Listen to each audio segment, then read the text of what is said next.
Señor. Es grande es tu fidelidad.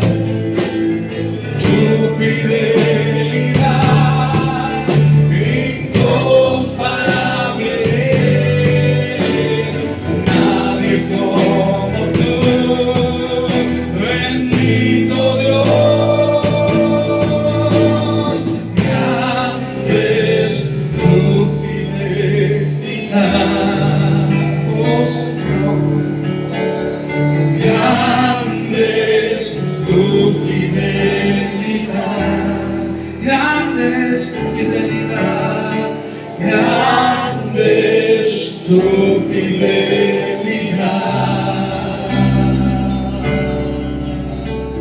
Así es, Señor. Gracias, Señor. Gracias, Señor. Gracias, Dios.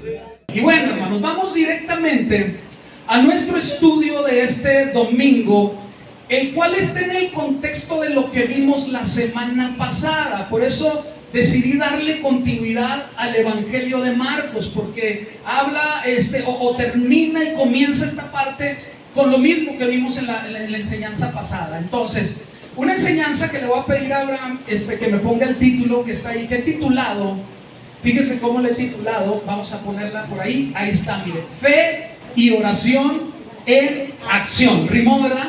Fe y oración en acción. En Marcos capítulo 11, todavía no lo busques, Abraham, déjalo ahí esto. En Marcos capítulo 11, usted sí empiécelo a buscar, por favor. Marcos 11, 20 al 26. El título de la enseñanza es La higuera maldecida se seca. Entonces, por eso le digo que está en el contexto de lo que vimos la semana pasada. Si usted vino la semana pasada, pues ya sabe más o menos de qué estamos hablando. Ahora sí, Abraham, por favor, búscalo, mientras los hermanos también lo encuentran en su Biblia. Y cuando ya lo tengamos en la pantalla, ya lo tiene. ¡Wow! ¡Qué velocidad! Ahora sí viene bien despierto. Entonces vamos a dar paso a la lectura. ¿Me sigue con atención? Y dice, y pasando por la mañana, vieron que la higuera se había secado desde las raíces. Entonces Pedro, acordándose, le dijo, Maestro, mira la higuera que maldijiste, se ha secado. Respondiendo Jesús le dijo, tener fe en Dios. Porque de cierto os digo que cualquiera que dijere a este monte, quítate y échate en el mar, y no dudar en su corazón, sino creyere que será hecho lo que dice, lo que diga, dice, le será hecho. Por tanto os digo que todo lo que pidiereis orando, creer que lo recibiráis y os vendrá. Y cuando estéis orando, perdonad si tenéis algo contra alguno, para que también vuestro Padre que está en los cielos os perdone a vosotros vuestras ofensas. Porque si vosotros no perdonáis, tampoco vuestro Padre que está en los cielos os perdonará vuestras ofensas. Amén. Mira, solo para contextualizar este texto, en la enseñanza pasada Marcos comenta, ¿verdad?, que Jesús se topa con una higuera que estaba llena de hojas. ¿Recuerdas esto? Estaba frondosa, estaba verde, pero al acercarse, esta higuera no tenía ¿qué? No tenía fruto. Por lo cual Jesús maldice a la higuera, escuche, como muestra de lo que había de pasar con la nación de Israel, que de labios lo estaba honrando, pero su corazón realmente estaba lejos de él. Recordemos que una higuera con fruto era una señal de bendición divina. Por el contrario, una higuera estéril, es decir, sin fruto, era señal del juicio de Dios. Así que, al maldecir la higuera, Jesús estaba anunciando el juicio que inminentemente vendría sobre la nación de Israel. De hecho, años más tarde, el templo sería destruido. Y años más tarde, los judíos eran expulsados y esparcidos por todo el mundo. Entonces, es en ese contexto que llegamos al versículo 20. Abraham, por favor, pónmelo. Marcos 11, 20, que fue donde empezamos nuestra lectura. Y dice lo siguiente: y pasando por la mañana, vieron que la higuera se había secado. ¿Desde dónde? Las raíces. Entonces Pedro, acordándose, él se acuerda de lo que había pasado, dijo: Maestro, Mira, la higuera que maldijiste se ha ¿qué? Secado. Bueno, iglesia, mira, pues la mañana siguiente Jesús y sus discípulos vuelven a pasar por donde estaba ¿quién? La higuera, ¿verdad? Aquella que había maldecido. Y para sorpresa de ellos, la higuera estaba ¿qué? Estaba seca completamente desde la raíz. Y en su asombro, Pedro le dice al Señor: mira, Señor, la higuera que maldijiste se ha secado. Ellos, escúchame bien, al parecer estaban sorprendidos por el resultado que habían tenido las palabras de Jesús. La sola palabra de Jesús: oye, Señor, eso que tú le dijiste hizo que esta higuera se secara. Recordemos que en el versículo 19, que fue el último que vimos en la enseñanza pasada, dice que los discípulos lo escucharon. ¿Qué escucharon? Escucharon a Jesús cuando maldijo a la higuera. Escúchalo. Y aunque la higuera estaba llena de hojas, aunque la higuera estaba frondosa y aparentaba de lejos ser muy fructífera, la realidad es que no tenía fruto. Y mira, es interesante, te voy a pedir que vayas a este texto, ver el texto paralelo, ¿sí? La pregunta que le hacen a Jesús, pero desde la perspectiva de Mateo. Así que busca el versículo 21 del Evangelio de Mateo, capítulo del 20 al 22. Es interesante verlo, porque mira lo que le preguntan. Mateo 21 del 20 al 22. Amén. Gracias, Abraham. Gracias. Dice lo siguiente: viendo esto los discípulos, ¿sí?, que se había secado la raíz, decían maravillados. Y fíjate la pregunta que le hacen: ¿cómo es que se secó? ¿En qué dice ahí? Enseguida la higuera. Subraya por favor la palabra enseguida. Los discípulos no solo estaban maravillados porque con la sola palabra de Jesús se había secado, se había cumplido lo que él había dicho, sino porque había sucedido inmediatamente. Escucha, algo que naturalmente debería de tardar en ocurrir. ¿Has visto un árbol cuando se está secando? No se seca inmediatamente, empieza y luego se le empiezan a caer las hojas, deja de dar fruto, hasta que finalmente se quiebran muy fácilmente las ramas, hermanos. Entonces, algo que naturalmente debía de tardar en ocurrir, Jesús lo había hecho en un instante. Por eso la sorpresa de los discípulos. Por eso la pregunta que debemos hacernos en este momento, iglesia, es: ¿cómo es que opera ese poder de Dios? ¿Cómo es que opera el poder de Dios así? ¿Cómo es que el poder puede entrar en acción de esa forma tan rápidamente?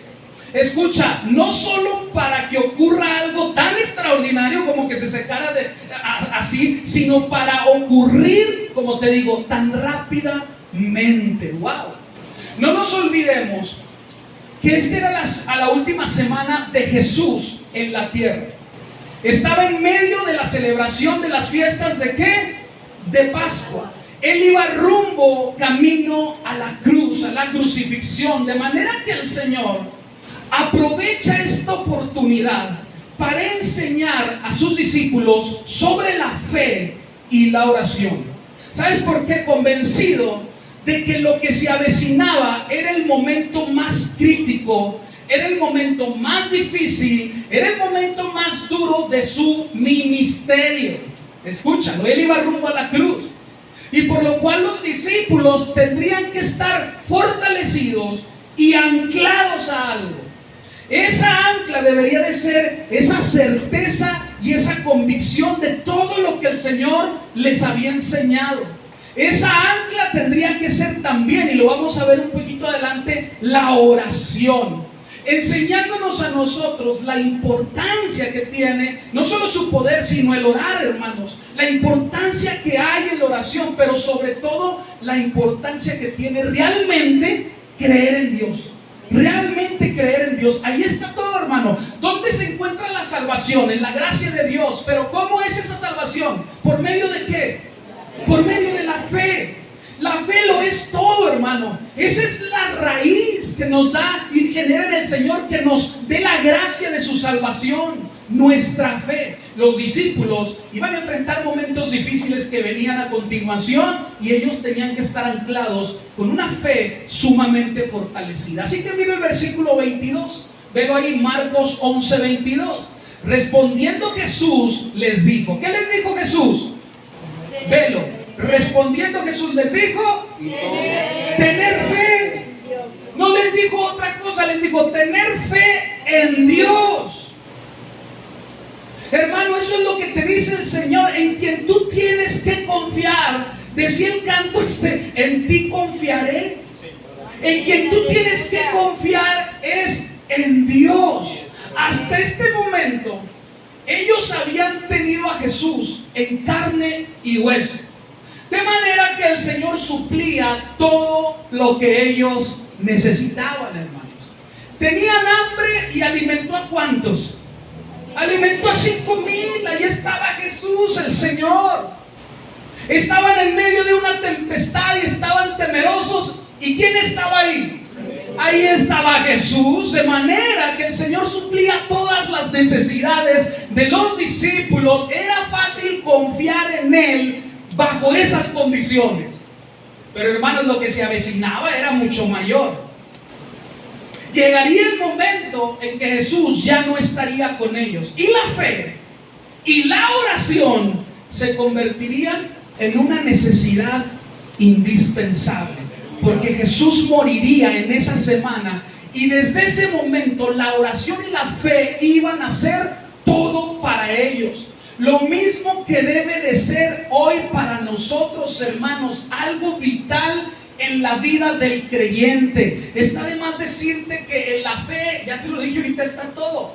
Pero hermanos, necesitamos de la oración también. Y ahorita vamos a ver por qué te estoy diciendo todas estas cosas. De manera que les dice el Señor, tener fe en Dios. Wow. Notemos que no dice, tener fe en mí. Parte de la humildad de nuestro Señor. No dice, tengan fe en mí, yo soy el que los alimenté, yo soy el que sanó, el que resucitó a Lázaro, yo soy el que hizo caer maná del cielo, yo soy el, tengan fe en mí. Era fácil decirlo. Ahí lo tenían en carne y hueso, habían caminado con Él durante todo su ministerio, hermanos, lo habían visto con sus ojos todo lo que era capaz de hacer. Pero les dice, tengan fe en Dios, tengan fe en el Padre. Porque Jesús moriría. Mis hermanos, necesitamos entender y hacer nuestra, es decir, parte de nosotros, la conexión que hay. Escúchame bien, agarra las llaves, hermanos. La conexión que hay entre la fe, la oración y la manifestación del poder de Dios. La fe, la oración y la manifestación del poder de Dios. Una fe genuina nos lleva a confiar en Dios. Amén. Gloria a Dios. Y la oración es la evidencia de que realmente confiamos en Dios, de que tenemos fe en Dios, porque si no, ¿para qué oramos? Tú oras porque realmente confías en lo que Dios es capaz de hacer, lo que hace que su poder se manifieste en nosotros, iglesia. Escucha bien, toma las llaves. Necesitamos hacer nuestra esta conexión, hermanos. Tener fe, orar a Dios confirma que tú tienes esa fe, y entonces es muy factible y muy probable que el poder de Dios se manifieste en tu vida, de una u otra manera. A veces no siempre nos va a sanar, no siempre nos va a dar un trabajo que queremos, pero nos va a responder de una u otra manera. Pero Él va a estar sosteniéndonos, hermano, en todo tiempo. Eso es lo que Jesús, de cierta manera, nos está mostrando mediante esta porción de la Escritura. Porque la mayoría de los judíos realmente no tenían su fe puesta en Dios. Mira, ellos tenían templo, ellos tenían fiestas que guardaban con tanto celo, tenían sacrificios, tenían todos sus rituales, todas sus ceremonias, pero realmente no tenían fe en Dios. Más bien eran actos de religiosidad. Hoy vemos iglesias repletas de personas, esa es la verdad, llenas de espectáculos, pero carentes de verdadera fe y de obediencia. Es decir, fachadas, vidas con fachadas de fe. Eso es lo que estamos viendo. El problema no es el número que tengan de congregante en las iglesias. El problema es la enseñanza que se comparte y el corazón de las personas. Ese era el problema del pueblo judío. Ese era el problema, un corazón endurecido, hermanos, a la verdad. Bueno, pues Jesús, respondiendo, les dice: tener fe en Dios. Esto es como decirles: ¿quieren ver el poder de Dios operando de una manera contundente? Tengan fe en Dios. Y eso es lo que el Señor te dice también en esta mañana, hermano. ¿Quieres ver el poder de Dios operando en tu vida? Cree en Él y ten fe en Él. Ten fe en Él. Pon tu confianza completamente en Él. Y tener fe en Dios es en automático tener fe en ¿quién? En Jesús. No en uno mismo. No es confiar en nuestras capacidades o facultades, sino en las capacidades de ¿quién? De Dios. Eso es tener fe. Contrario a lo que el mundo promueve y enseña. Pero la fe en Dios es exactamente lo opuesto a lo que el mundo enseña. Es tener fe en el Señor, en nada más ni en nadie más. Mira, yo lo resumo así: es abandonarte por completo a Él. Es abandonarte por completo a Él. Y yo quiero que con esto tú vayas analizando tu vida bajo estos filtros de la palabra. ¿Estoy yo realmente abandonado por completo a mi Dios? Mira, la fe en uno mismo tiene límites. El Señor me puso varias frases, ¿sí?, ahí cuando estaba escribiendo. Y esta fue una de ellas. La fe en uno mismo tiene límites.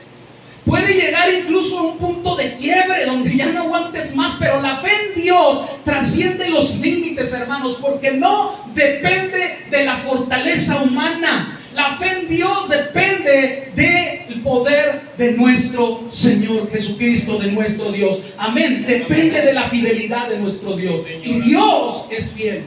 Lo cantamos aquí. ¿O cómo lo cantaste tú? Nada más como diciendo: pues qué bonito canto. No, hermano.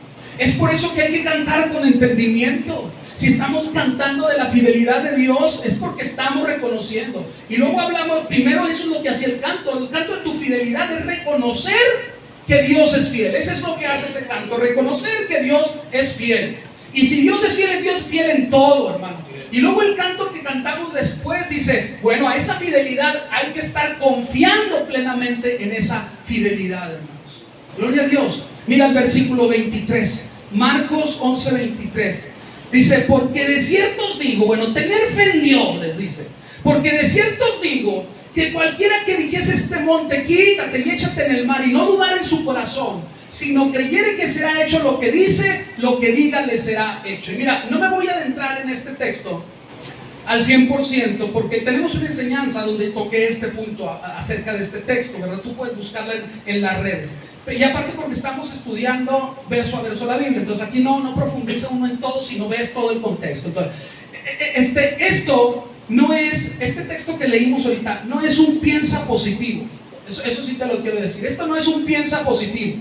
Esto no es un decláralo ni un decrétalo, sino un creo completamente y plenamente en el poder de Dios. Escucha.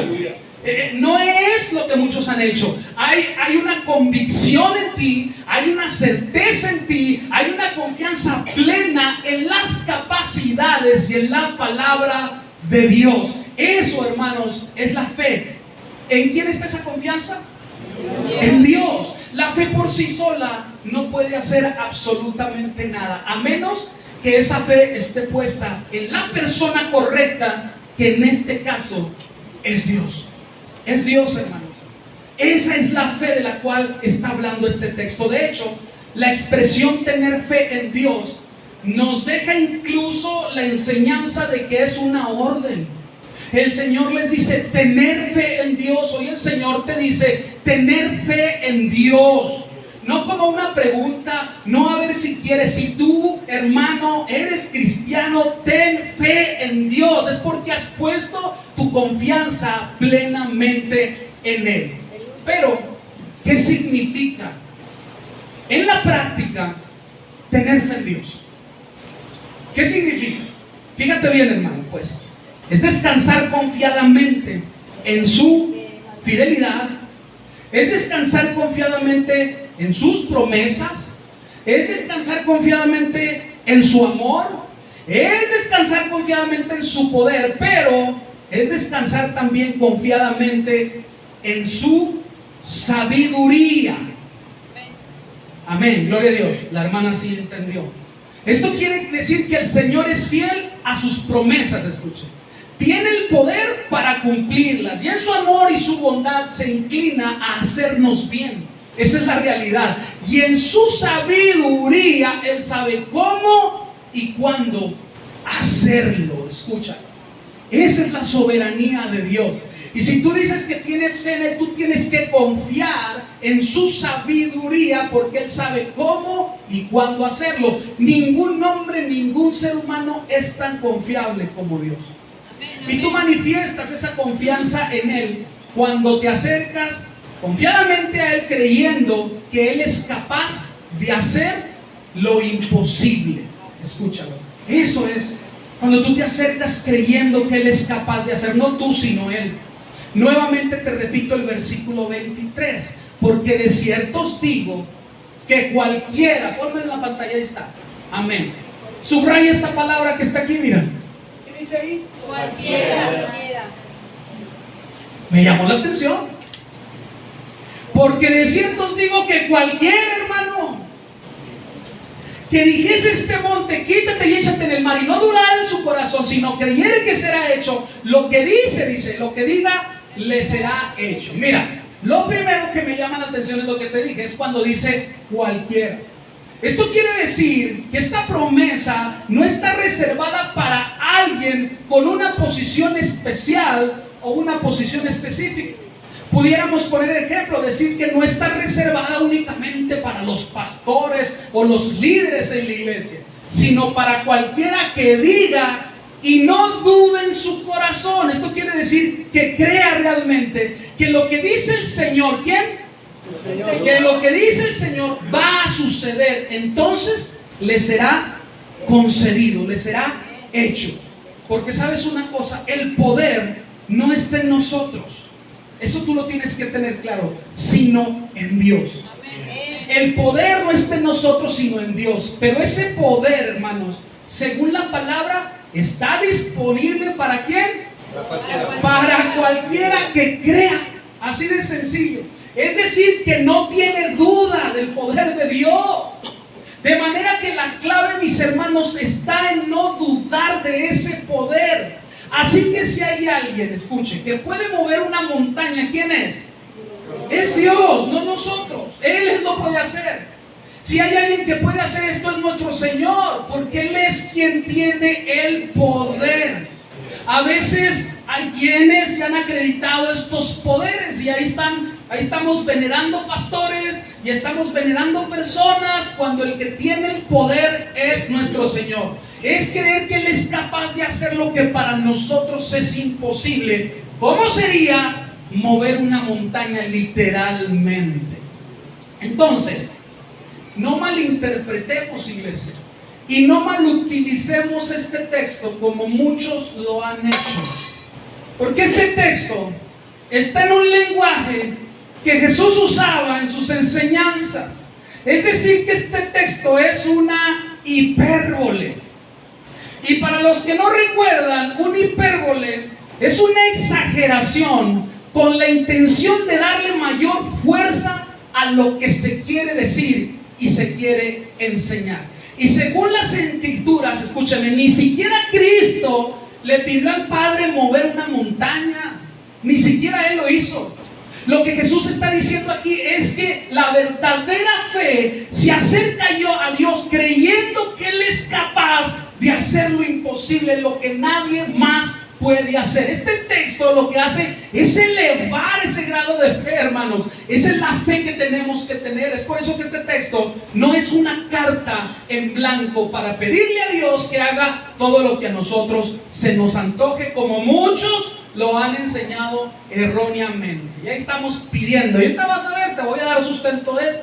El punto es que la verdadera fe no tiene conflicto, eso es, no se contrapone entre lo que yo digo con mi boca y lo que yo creo con mi corazón. Hay una congruencia. No hay un doble ánimo, sino una congruencia entre lo que digo, pienso y hago. Amén. Esa es la verdadera fe. Dios, hermanos, está exponiendo esa fe, ese tamaño de fe, por medio de una hipérbole, por medio de una exageración. No literalmente que tú puedas mover una montaña. Es más, tú no puedes mover ni un carro. A puchones te cuesta trabajo. Si hay alguien que puede hacer algo maravilloso, si hay alguien que puede detener el sol, es nuestro Señor, no nosotros. Entonces, yo te pregunto y te hago unas preguntas. ¿Tú crees que Dios, es importante porque esto habla de fe, ¿tú crees que Dios hizo los cielos y la tierra en 6 días? Amén. Sí, amén todos. Amén. ¿No hay ninguno que tenga dudas? Bueno, ¿tú crees que Dios alimentó a los 5,000 de los cuales habla la Biblia? Amén, gloria a Dios. ¿Tú crees que resucitó a Lázaro? Amén. Entonces tú también crees, hermano, en el cielo y el infierno. Amén. Como que se nos empezaron a quitar las ganas. ¿Tú crees que Dios vendrá por segunda vez, hermano? Amén. Y hasta cierran los ojos unos, amén, como diciendo, Señor, porque tengo que decir, si no digo, pues estoy mal. ¿Tú crees que Él va a venir a juzgar a vivos y muertos? Amén. Amén. Nada más el hermano Víctor está seguro. Y dará a cada quien según sea su juicio. Amén. Amén. Entonces tu boca ha dicho creer. Amén. Pero tu corazón también lo ha creído y reconocido. ¿Realmente ha creído en estas verdades? Esa es la fe que demanda el Señor de nosotros. Una que no se contrapone entre lo que decimos, entre lo que aparentamos, como estaba sucediendo con la higuera, ¿sí? Sino, hermanos, una fe que lo que dice lo sostiene también con los hechos, con sus acciones. Esa es la fe que mueve montañas. Ese es el tamaño de la fe. Entonces, ¿por qué seguimos viviendo sin temor a Dios? Esa es la realidad. ¿Por qué si sabemos todas estas verdades y decimos que creemos en ella, por qué seguimos sin obedecer a Dios, hermanos? La fe que mueve montañas es la que es congruente entre lo que se dice, lo que cree tu corazón. Esa es la fe que mueve montañas. Esa es la fe que hace que el Señor, hermano, ponga su mirada en ti. Mira el versículo 24, Marcos 11:24. Amén, ya lo tiene, ya hablamos seguro. Ah, caray, ya me estás dando miedo, ¿verdad? Pero por tanto, os digo, ayer se durmió temprano, hermano, se durmió temprano. Sí, pues ahí está la respuesta. Por tanto, dice, os digo, híjole, esto me encanta, que todo lo que pidierais, y aquí entra un elemento nuevo, que todo lo que pidierais orando, creer, y retoma esto, ¿verdad? Debe de haber esa fe que mueve montañas, creer que lo recibiréis y os vendrá. Entonces aquí vemos un elemento más. Tú tienes que creer. El Señor les dijo, tener fe en Dios. Y después de que tienes esa fe en Dios, entonces todo lo que pidas lo tienes que pedir ¿cómo? Orando, hermano. Pero no solo eso, tienes que hacer efectivo lo que dijiste que creías. Sí, tienes que creer que lo recibiráis y os vendrá. Esto quiere decir que la verdadera fe es algo que nos mueve o debe movernos a orar. Dios escogió la oración como un medio de fe, de gracia, por lo que la oración debe de estar llena de fe, hermanos. Cuando tú oras, tú no puedes orar dudando. Tú tienes que orar creyendo. ¿Creyendo en quién? En Dios. Es por eso que yo te sugiero algo antes de orar por algo en específico. Primeramente pídele a Dios que aumente tu fe, hermano. Bueno, primeramente ora. Y en esa oración primero acércate a Él, dale gracias y luego pídele, Señor, aumenta mi fe, Padre Celestial. Padre Celestial. Tú debes de creer totalmente y plenamente, es más, absolutamente en Él, para que esto pueda hacerse efectivo. Porque la oración es la respuesta cierta de un corazón necesitado. Cuando nos acercamos al Señor en oración muchas veces es por alguna necesidad, pero depende, hermanos, ¿sí? Y confía completamente en Él. Esa es la gran diferencia. Acércate a Él, pero ese corazón necesitado depende y confía completamente en Él. Ahora, es muy importante aclarar este texto que acabamos de leer también, que no se refiere, o bueno, lo voy a cambiar. Este texto se refiere, y lo quiero aclarar, a pedir conforme a la voluntad de Dios. ¿Sí? Voy a repetirte el texto. Por tanto os digo que todo lo que pidierais orando, creed que lo recibirás y os vendrá. Bueno, ahora te digo que es importante aclarar que este texto se refiere a pedir conforme a la voluntad de Dios. Porque este es uno de los textos favoritos del movimiento que proclama y reclama y pisa y hace un montón de cosas. Pastor, pero es que no dice el texto que lo que pidamos debe de estar conforme a la voluntad de Dios. ¿O sí dice, hermanos? No dice, hermanos, pero no dice, hermana. No dice, así que lo que yo pida, Elmer, de volada, Camaro, novia y todo lo que quieras. ¿Sí? No dice, hermano, te digo algo, es cierto, no lo dice. Pero tampoco dice que todo lo que se nos antoje y sin considerar lo que ha determinado Dios.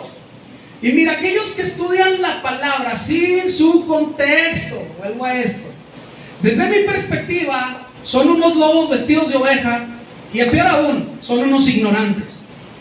Como para pensar que podemos pedir lo que sea, aunque no sea algo que esté de acuerdo a la voluntad de Dios. Por eso ya andamos luego pidiendo un montón de cosas, hermanos. Y para esto me resulta importante, ¿sí?, estudiar lo que dice el Señor en el contexto, fíjese hasta dónde me voy a ir, general de la Biblia. Yo les he dicho, tú no puedes estudiar un texto nada más en su contexto inmediato. También tienes que estudiar el contexto del texto en general en la Biblia. Y si te puedes ir a la historia, también irte a la historia. Pero mire, hermano, abra su Biblia en 1 de Juan 5:14 para darle respuesta a esto. En el texto que vimos no venía que era conforme a la voluntad de Dios.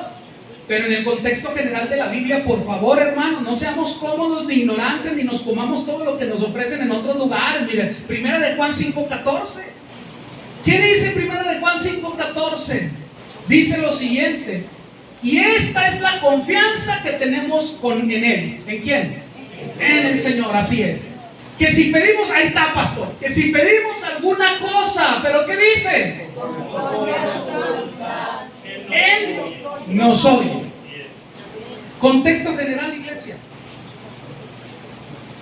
Pide lo que quieras creyendo que lo recibirás, sí, pero lo que pidas en el contexto general de la Biblia es que esté conforme a la voluntad de Dios, y entonces Él nos oye. ¿Qué quiere decir esto? Que si no está conforme a la voluntad de Dios, ¿qué va a pasar aquí con esta frase? Él no nos oye. Entonces, ¿podemos pedir lo que sea? A ver, ¿quién dice sí? Levante la mano. El hermano dice que no, Natán dice que sí, el hermano René que no. ¿Quién dice que sí? ¿Tú qué dices que sí? Sí, tú quieres el Camaro, pues quieres pedir lo que sea. Hermano, pues déjeme decirle que sí. Usted puede pedir lo que quiera, pero con una condición: conforme a la voluntad de Dios. Para sí, yo lo sé, hermano. ¿Para qué? Para que te escuche. Cuando nosotros pedimos, escucha, confiando en Él, estamos confiando en su sabiduría, ¿sí o no? Amén. Amén. Entonces, es cuando hay respuesta de lo que pedimos. Y si confiamos en su sabiduría y nosotros pedimos en su sabiduría, sabemos que la respuesta también será ¿en qué? En su sabiduría, hermanos. Sencillamente Él no nos va a dar algo que no esté conforme a su voluntad. Si no, imagínate lo siguiente: imagínate el caos que habría en la humanidad. Que cada quien pidiera lo que se le antoje, hermano. Imagínate, tú pedías que se muera el vecino que te echa la basura todos los días y al otro día muerto el vecino. Tú pudieras pedir tu Camaro, hermano, pero pues no digo que esté mal. Si está conforme a la voluntad de Dios, en su momento Dios te lo va a conceder. Pero hermanos, la clave, la llave aquí es que lo que pidamos lo vamos a recibir, sí, creyendo, como decía el texto, en oración, como decía el texto, pero también conforme a la voluntad de Dios. Imagínate el caos. Híjole, ya me vi yo. ¿Qué estaríamos pidiendo? Usted se puede imaginar. Ya el hermano René hasta trae así como un globito que les aparece cuando está pensando uno, ¿verdad? Ay, Señor, ya sé que te estoy pidiendo. Ya tiene ahí el diseño de lo que quiere. Pediríamos una de cosas, hermano, que, bueno, yo creo que el Señor sí se sorprendería. Por eso es muy importante, iglesia, interpretar correctamente este texto, del cual se ha hecho una doctrina equivocada, como también cuando usamos el que todo lo que pisare la planta de vuestros pies, y ahí andamos, venga, hermano, para que sea mío, déjeme lo pisoteo, ¿sí? Hermanos, luego enseñaremos esto también. Otro texto más, Santiago 4. Santiago 4, ven en la pantalla, no lo va a poner porque está en la Nueva Biblia de las Américas, no lo busques, mira. Otro texto más, para acabar de redondear lo que te estoy diciendo. Dice aquí lo siguiente, pon atención acá lo voy a leer. No tienen, ¿por qué? Porque no pides, hermano. Bueno, ahí estamos reafirmando, te fijas el contexto general. El texto otro hablaba de que oremos, que pidiéramos orando. Bueno, dice el Señor, no tienen porque no piden. Y esto nos enseña que hay unos que ni siquiera hacen el esfuerzo por orar, hermanos.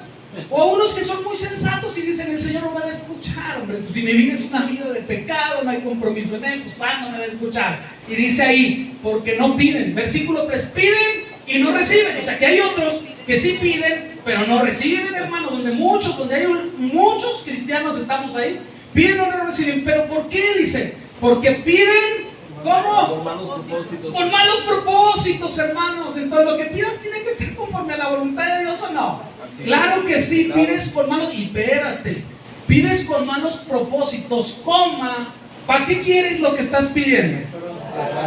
Para gastarlo en tus placeres, Elmer. Para eso quieres el Camaro. No, para ir al trabajo en una bicicleta, como yo me voy todos los días en bicicleta, voy al trabajo en bici. Así que no necesitas el Camaro. Por eso luego hay andan un montón de pastores en unos carrazos, hombre. El pobre hermano no tienen que caerse muerto comiendo, se quita las joyas, las empeña para ir a dar su diezmo, porque si no, mire, cuello, condenadísimo. Yo le digo a los que dan el diezmo, y también la prostituta la vas a pelear, porque también eso se hacía. Si respetas eso, respetamos todo. También todavía llegas animales aquí al sacrificio y los... Hermano, tenemos que tener cuidados con la palabra de Dios. Tenemos que tener mucho cuidado. Pero bueno, no me voy a meter en otros temas. Luego enseñaremos acerca de eso. Con sustento, hermano, a mí no me gusta andar hablando más por hablar, sino que tenemos que traer la palabra. Entonces, una vez más te pregunto, después de ver estos textos, ¿puedes pedir lo que quieras? Sí. Oh, que no aprendimos. Sí, puedes pedir lo que quieras. Sí. Pero debe de ser para los propósitos de Dios. Estar conforme a la voluntad de Dios, y dice para estar conforme a los propósitos de Dios. Hermano, entonces no voy a poder tener el carro de mis sueños. Sí, hermano. Si es para los propósitos de Dios, seguramente te va a dar el carro de tus sueños. ¿Sí?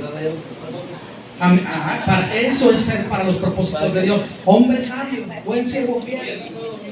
Viernes, sábado y domingo, mis hijos, para que se vea aquí que la presencia del pastor Aishon, ¿verdad? Muy bien, hermano. Entonces, ¿podemos pedir lo que quieras? Sí puedes. Pero la mayoría de esos pedidos que hacemos son para nuestros placeres. Esa es la verdad. Muchos pretenden mediante la oración torcer la voluntad de Dios. Pero la oración es un medio de gracia que Dios dispuso para que nos pongamos de acuerdo con su voluntad y no con la nuestra. De manera que todo lo que pidas en su nombre debe de estar conforme a la persona de Cristo. ¿Y sabes que Cristo era una persona humilde? ¿Sabes que Cristo era una persona sencilla? Era una persona sensata, que no vivía con riquezas, hermano. Todo lo que pidas debe de estar conforme a su voluntad. Cuando tú como creyente oras a Dios, lo que estás haciendo es dejar en sus manos lo que estás orando, lo que estás pidiendo, sabiendo que Él va a responder en su voluntad. Eso no te roba la fe, ¿sí? Sino que tú esperas en Él. Va a responder en su voluntad, no en la tuya. A veces la respuesta será que sí. A veces la respuesta será que no. A veces la respuesta se va a tardar. A veces la respuesta va a ser inmediata. Eso es confiar en Dios. Eso es descansar en Dios. Que independientemente de si su respuesta va a ser sí o no, si va a ser rápida o se va a tardar, tú descansas en Él. Eso es la fe que mueve montañas. Eso es lo que quiere el Señor enseñarnos. Ese es el tamaño de la fe. Una fe que descanse en nosotros, no que andes moviendo montañas ahorita y te pongas y las partas a la mitad. No, hermano, por favor. Versículo 25. Y cuando estéis orando, y entra un tercer elemento, tengan fe en Dios. ¿Qué más? Oren, pidan conforme a su voluntad, ya lo vimos. Y número 3, y cuando estén orando, cuando ustedes se acerquen al Señor en esa oración que van a pedir, que ya vimos que es conforme a su voluntad y no para nuestros placeres y deleites, dice, cuando estén orando, perdonad. Si tenéis algo contra alguno, para que también vuestro Padre que está en los cielos, ¿qué dice? Os perdone a vosotros vuestras ofensas. Porque si vosotros no perdonáis, tampoco vuestro Padre que está en los cielos perdonará ¿qué? Vuestras ofensas. ¿Es importante la oración? Sí. ¿Es importante perdonar? Sí, hermanos. El medio de gracia que escogió Dios para acercarnos a Él y hacer nuestras peticiones fue la oración. Y así como Dios es justicia, así como Dios es bondad, Dios es amor, también Dios es perdón. De manera que si nosotros no perdonamos, tampoco Él nos va a perdonar y por lo mismo tampoco nos va a escuchar, hermanos. Entonces ten cuidado cuando tú te acerques en oración. Puede ser que la falta de respuesta sea porque tú tienes algo contra el hermano y no lo has perdonado. Por eso dice el Señor, cuando ustedes se acerquen a mí en oración, asegúrense de perdonar si tienen algo contra alguien. Esto es parte de la fe. El perdonar es parte de la fe, de la esencia de la fe, hermanos. Y es una llave para ser escuchados por Dios.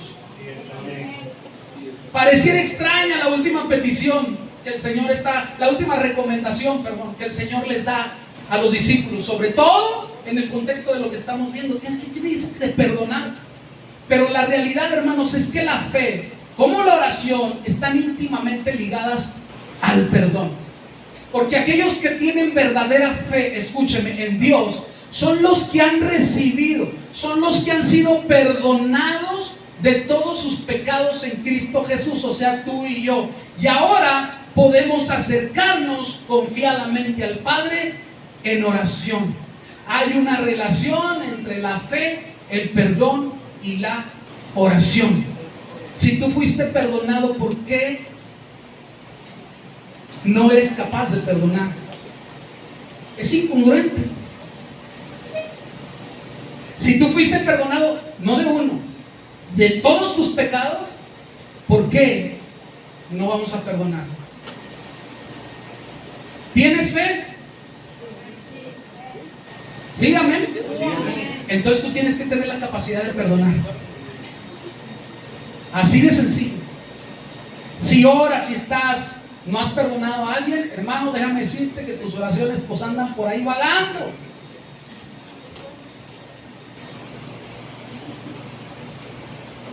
Fíjate, la importancia, o por qué es tan importante la oración, no solo es porque a través de ella podemos hacer nuestras peticiones. De hecho, la hemos centralizado en eso.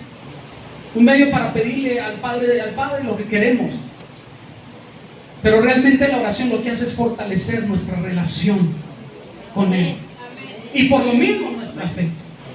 ¿Te das cuenta? Hemos centralizado la oración como un medio para pedirle a Dios.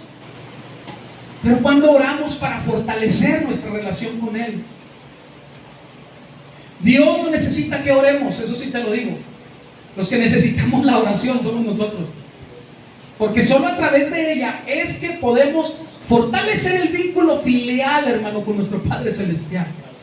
Si tú no oras, tú no vas a poder tener una relación correcta con Dios. ¿Qué impacto pueden tener nuestras oraciones? ¿Qué sentido tendría a orar al Padre cuando nuestro corazón se rehúsa a perdonar a otros? ¿Qué demostración de fe pudiéramos tener? Escúcheme bien, si nosotros no pudiéramos concederle el perdón a otros como Jesús lo hizo. ¿Qué no nos enseña Él a ser imitadores de Él? ¿Cómo te atreves, así lo puse yo, a acercarte a Dios en oración si no eres capaz de perdonar? Hermano, no por algo Dios puso esto al final del camino: fe, oración, perdón. Por eso dice el versículo 25: Y cuando estáis orando, perdonar. Porque quizás el perdón sea una de las pruebas más grandes de su amor. Qué tremendo. Qué difícil es perdonar. Sí, sí es difícil. Pero Él lo hizo. Y como hijos, si realmente tenemos fe y una relación con Él, tenemos que tener esa capacidad de perdonar. Si tú no perdonas las ofensas de otros, tu relación con Dios, déjame decirte que está en malos términos, hermana. Está en malos términos. Si no me perdona, está en malos términos. Porque la falta del perdón se vuelve en un obstáculo, iglesia. Amén. Y tampoco Él te va a perdonar. Termino con lo siguiente. Yo creo que ninguno de los que estamos aquí queremos tener una relación quebrada o fracturada con nuestro Dios. ¿O me equivoco? No. Yo creo que todos queremos tener una buena relación con Él. Entonces, tengamos fe, hermanos. Pero no solo eso. Cuando oramos a Él, manifestamos esa fe, esa confianza. Porque si no, pues ¿para qué le oro? Si no confío en Él. Amén. Y cuando tú estés orando, ¿qué tienes que hacer? Perdonar. Amén. Póngase en pie, por favor. Vamos a terminar haciendo una oración. Miren, qué buen tiempo.